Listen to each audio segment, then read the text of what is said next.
ನಮಸ್ತೆ ಎಲ್ಲರಿಗೂ. ನಾನು ವಸಂತಲಕ್ಷ್ಮಿ. ಕೆಲವೊಂದು ವಿಚಾರಧಾರೆಗಳ ಮೂಲಕ ಒಂದಷ್ಟು ಕಥೆಗಳನ್ನು, ಮಾಹಿತಿಗಳನ್ನು ತಿಳಿಸ್ಕೊಡ್ತಾ ನಿಮ್ಮೆಲ್ಲರ ಮುಂದೆ ನಾನೊಂದಷ್ಟು ಮಾತುಗಳನ್ನು ಆಡ್ತಾ ಇದ್ದೇನೆ. ಎಲ್ಲರೂ ಪ್ರೋತ್ಸಾಹಿಸಿ. ಇವತ್ತು ನಾನೊಂದು ಒಳ್ಳೆಯ ಪೌರಾಣಿಕ ಕಥೆಯನ್ನು ಆಧರಿಸಿಕೊಂಡು, ಮಹಾಭಾರತದ ಕಥೆಯನ್ನು ಆಧರಿಸಿಕೊಂಡು ನಾನಿವತ್ತು ನಿಮ್ಮ ಜೊತೆ ಮಾತಾಡ್ತಾ ಬಂದಿದ್ದೇನೆ. ಯಾರಿಗೆ ಇಷ್ಟ ಆಗ್ತದೋ ಅವರೆಲ್ಲರೂ ನನಗೆ ಕಮೆಂಟ್ ಮೂಲಕ ತಿಳಿಸ್ಬೇಕು ಅಂತ ಕೇಳಿಕೊಳ್ತಾ ಇದ್ದೇನೆ. ಇವತ್ತು ನಾನು ಮಹಾಭಾರತದಲ್ಲಿ ಅದ್ಭುತವಾದಂತಹ ಒಂದು ಸನ್ನಿವೇಶದ ಬಗ್ಗೆ ನಿಮ್ಮೆಲ್ಲರ ಮುಂದೆ ಹೇಳ್ತಾ ಇದ್ದೇನೆ. ಇವತ್ತು ನಮಗೆ ಗೊತ್ತಿದೆ, ನಾವು ಮಹಾಭಾರತದ ಕಥೆಗಳನ್ನು ಸಾಕಷ್ಟು ಕೇಳಿದ್ದೇವೆ. ಒಂದೊಂದು ಕಥೆಗಳಲ್ಲಿ ಒಂದೊಂದು ರೀತಿಯಾದಂತಹ ಮಾಹಿತಿಗಳನ್ನು, ನಮಗೆ ಬೇಕಾದಂಥ ಸಂಸ್ಕಾರಗಳನ್ನು, ಧರ್ಮ ಸಂಸ್ಕಾರಗಳನ್ನು ನಾವು ಕಲಿತಾ ಬಂದಿದ್ದೇವೆ. ಇವೆಲ್ಲವೂ ಕೂಡ ನಮ್ಮ ಬದುಕಿಗೆ ಪೂರಕವಾಗಿದ್ದದ್ದು ನಮಗೆ ಅರಿವಿಗೆ ಬಂದಿದೆ. ನಮಗೆ ಗೊತ್ತಿದೆ, ಮಹಾಭಾರತದ ಕಥೆಯಲ್ಲಿ ನಮಗೆ ಕೌರವರು ಪಾಂಡವರ ಯುದ್ಧದ ಬಗ್ಗೆ ನಾವು ಕೇಳಿದ್ದೆವು.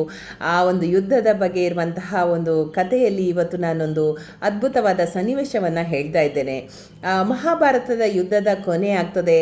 ಪಾಂಡವರೆಲ್ಲರೂ ಗೆಲ್ತಾರೆ, ಅತ್ಯಂತ ಸಂತೋಷವಾಗ್ತಾರೆ. ಅವರೆಲ್ಲರೂ ಅವರ ಪಾಳಯಕ್ಕೆ ಹೋಗದೆ ಶತ್ರುಗಳ ಪಾಳಯಕ್ಕೆ ಹೋಗಬೇಕು ಅನ್ನೋದು ಯುದ್ಧದ ನಿಯಮ ಆಗಿರ್ತದೆ. ಆ ನಿಯಮದ ಪ್ರಕಾರ ಅವರೆಲ್ಲರೂ ಸಂತೋಷವಾಗಿ ವಾದ್ಯಗಳನ್ನು ಮೊಳಗಿಸಿಕೊಳ್ತಾ, ಅದೇ ರೀತಿ ಪಾಂಚಜನ್ಯವನ್ನು ಮೊಳಗಿಸಿಕೊಳ್ತಾ ಅವರೆಲ್ಲರೂ ಕೂಡ ಸಂಭ್ರಮಿಸ್ತಾ ಇರ್ತಾರೆ. ಅಂತಹ ಸಂಭ್ರಮದಲ್ಲಿ ಅವರೆಲ್ಲರೂ ಕೂಡ ಉತ್ತಮವಾದಂತಹ ಒಂದು ಸಂಭ್ರಮದಲ್ಲಿ ಅವರೆಲ್ಲರೂ ಹೊರಡುವಂಥ ಸಿದ್ಧತೆಯಲ್ಲಿರ್ತಾರೆ. ಹಾಗೆ ಹೊರಡುವಾಗ ಎಲ್ಲರೂ ರಥವೇರ್ತಾರೆ. ರಥವೇರಿ ಎಲ್ಲರೂ ಕುಳಿತುಕೊಳ್ಳುವ ಸಂದರ್ಭದಲ್ಲಿ ಅರ್ಜುನ ಮತ್ತು ಭಗವಂತ ಶ್ರೀಕೃಷ್ಣ ಕೂಡ ಒಂದು ರಥದಲ್ಲಿ ಏರಿ ಮುಂದಾಳತ್ವವನ್ನು ವಹಿಸಿಕೊಂಡಂತಹ ಕೃಷ್ಣ ದುರ್ಯೋಧನನ ಪಾಳಯಕ್ಕೆ ಎಲ್ಲರನ್ನ ಕರೆದುಕೊಂಡು ಹೋಗುವಂಥ ಸಂದರ್ಭದಲ್ಲಿ ಎಲ್ಲರೂ ಸಂತೋಷವಾಗಿ ಹೋಗಿ ತಲುಪಿದ ಕೂಡಲೇ ಎಲ್ಲ ಸಾರಥಿಯರು ಕೂಡ ರಥದಿಂದ ಇಳಿತಾರೆ. ರಥದಿಂದ ಇಳಿಯುವಂಥ ಸಂದರ್ಭದಲ್ಲಿ ಎಲ್ಲ ಸಾರಥಿಯರು ಇಳಿದ ನಂತರದಲ್ಲಿ ಎಲ್ಲರೂ ಇಳಿತಾರೆ. ಅದು ನಿಯಮದ ಪ್ರಕಾರ. ಆದರೆ ಈ ಒಂದು ಅರ್ಜುನ ಇರುವಂತಹ ರಥದಲ್ಲಿ ಕೃಷ್ಣ ಇರ್ತಾರೆ. ಕೃಷ್ಣ ಹೇಳ್ತಾರೆ, ಶ್ರೀಕೃಷ್ಣ ಭಗವಂತ ಹೇಳುವುದು ಏನಂತ ಹೇಳಿದರೆ, ಅರ್ಜುನ ನೀನು ಮೊದಲು ಇಳಿ, ನಿನ್ನ ಬಾಣ ಬತ್ತಳಿಕೆಗಳನ್ನು, ಗಾಂಡೀವ ಧನಸ್ಸನ್ನು ತೆಗೆದುಕೊಂಡು ಇಳಿ ಅಂತ ಹೇಳ್ತಾರೆ. ಹಾಗೆ ಮಾತಾಡದೆ ಅರ್ಜುನ ವಿನಮ್ರತೆಯಿಂದ ಇಳಿತಾನೆ. ಅರ್ಜುನ ಇಳಿದು ಸ್ವಲ್ಪ ಹೊತ್ತಿಗಾಗುವಾಗಲೇ ಶ್ರೀಕೃಷ್ಣ ಇಳಿದು ರಥವನ್ನು ಮರುಕ್ಷಣವೇ ತಿರುಗಿ ನೋಡಬೇಕು ಅಂತಾದರೆ ಆ ರಥ ಸುಟ್ಟು ಭಸ್ಮ ಆಗ್ತದೆ. ಯಾವ ರೀತಿಯಲ್ಲಿ, ಇದಕ್ಕೇನು ಆಶ್ಚರ್ಯ ಅಂತ ಎಲ್ಲರೂ ನೋಡ್ತಾ ಇರುವಂಥ ಸಂದರ್ಭದಲ್ಲಿ ಈ ರಥ ಸುಟ್ಟು ಬೂದಿಯಾಗಿ ಹೋಗ್ತದೆ. ಎಲ್ಲರಿಗೂ ಆಶ್ಚರ್ಯ ಆಗ್ತದೆ. ಅದೇ ರೀತಿ ಅರ್ಜುನನಿಗೆ ಕೂಡ ಆಶ್ಚರ್ಯಾಗಿ ಕೇಳ್ತಾನೆ, ಯಾಕೆ ಶ್ರೀಕೃಷ್ಣನ ಹತ್ರ ಇಷ್ಟು ಹೊತ್ತು ಎಲ್ಲವನ್ನ ತಾಳಿಕೊಂಡು ಇಲ್ಲಿ ತನಕ ತಲುಪಿಸಿದಂಥ ರಥ ಈಗ ಯಾಕೆ ಸುಟ್ಟೋಯ್ತು ಅಂತ. ಅದಕ್ಕೆ ಶ್ರೀಕೃಷ್ಣನ್ ಭಗವಂತ ಹೇಳ್ತಾರೆ, ಜಾತಸ್ಯ ಮರಣಂ ಧ್ರುವ. ಅಂದರೆ ಯಾವ ಒಂದು ವಸ್ತು ಕೂಡ ಅದಕ್ಕೊಂದು ಮರಣ ಅಂತ ಹೇಳುವಂಥದ್ದು ಉಂಟು, ಅಂತ್ಯಕಾಲ ಅನ್ನೋದು ಉಂಟು.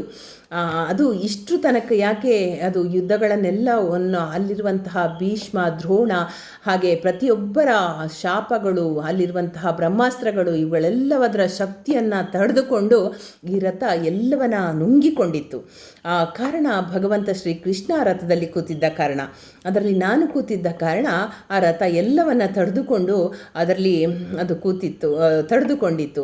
ಆ ಶಕ್ತಿಯನ್ನು ಯಾವಾಗ ನಾನು ರಥದಿಂದ ಹೊರಗೆ ಬಂದೆ, ದೂರ ಬಿಟ್ಟು ಬಂದೆ, ಅಂಥ ಸಂದರ್ಭದಲ್ಲಿ ಈ ರಥ ಸುಟ್ಟು ಹೋಯಿತು.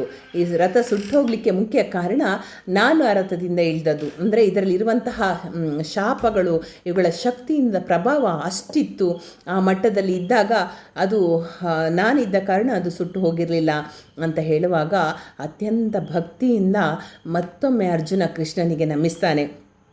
ಅಲ್ಲದೆ ಶ್ರೀಕೃಷ್ಣರು ಹೇಳ್ತಾರೆ, ಯಾವುದೇ ಒಂದು ಪ್ರಾಣಿಗೆ ಇರ್ಬೋದು ಅಥವಾ ಯಾವುದೇ ಒಂದು ವಸ್ತುವಿಗೆ ಕೂಡ ಇಂತಿಷ್ಟೇ ವರ್ಷ ಅಂತ ಇರ್ತದೆ.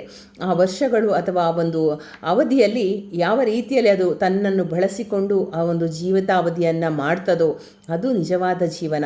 ಅದರಲ್ಲಿ ಈಗ ಯಾವ ರೀತಿ ರಥ ತನ್ನ ಒಂದು ಅವಧಿಯಲ್ಲಿ ಅದು ಯಾವ ರೀತಿಯಲ್ಲಿ ಒಂದು ಯುದ್ಧವನ್ನು ಯಾವ ರೀತಿಯಲ್ಲಿ ಭೇದಿಸಿತೋ ಅದೇ ರೀತಿ ಎಲ್ಲವೂ ಕೂಡ ಮನುಷ್ಯನ ಜೀವನವೂ ಕೂಡ ಅಷ್ಟೇ.